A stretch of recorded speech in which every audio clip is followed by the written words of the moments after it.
परभणीमधून एक मोठी बातमी समोर येतेय। परभणीत आज सहजपूर जवळा, आमडापूर आणि कोठाळा या 3 गावाच्या शिवारात शक्तीपीठ महामार्गासाठी जमीन मोजणीची प्रक्रिया पार पडत आहे। या प्रक्रियेला शेतकऱ्यांनी प्रचंड विरोध केला आहे। मात्र पोलिसांनी दडपशाही करत अनेक शेतकऱ्यांना ताब्यात घेतले। यावेळी विरोध करणाऱ्या महिलांचा आक्रोश पाहायला मिळाला।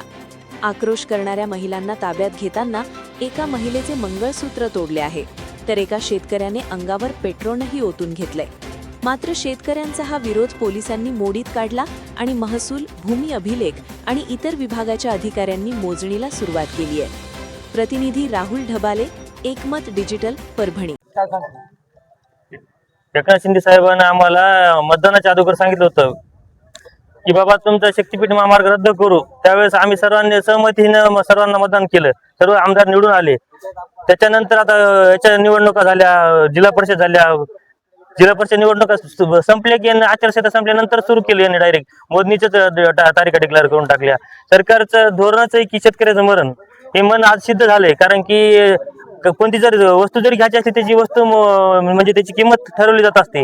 त्याची म्हणजे आमच्या जमिनीची किंमत नसताना काही नसताना आमच्या रानामध्ये येऊन आमच्या दंडमशाही करून आमची मोजणी केली।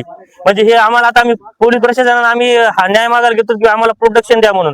त्यांनी आमचं प्रोटेक्शन द्यायचं सोडून त्या सरकारच्या विरोधात प्रोटेक्शन दिलं। ते म्हणजे अर्ध्या रात्री 1 वाजता नोटीस आणून लावल्या तर म्हणजे आपण कोणाकडे मागायला जातो, न्याय चोरी झाली तर पोलिसाकडे जातो, पण पोलिसच आपल्या घरी चोराकडून आले म्हणजे किती अवघड झालं आहे।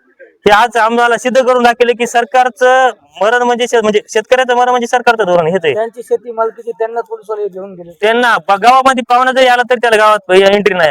अँब्युलन्स फक्त डिलिव्हरीचे अँब्युलन्स फक्त गावाच्या बाहेर जाणार। अटॅक जरी आला तरी गावातच मारायचं त्याला।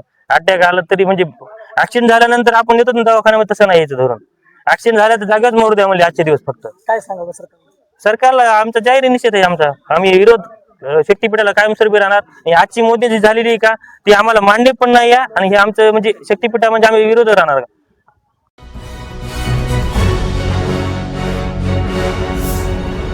Thanks for watching Ekmat Digital.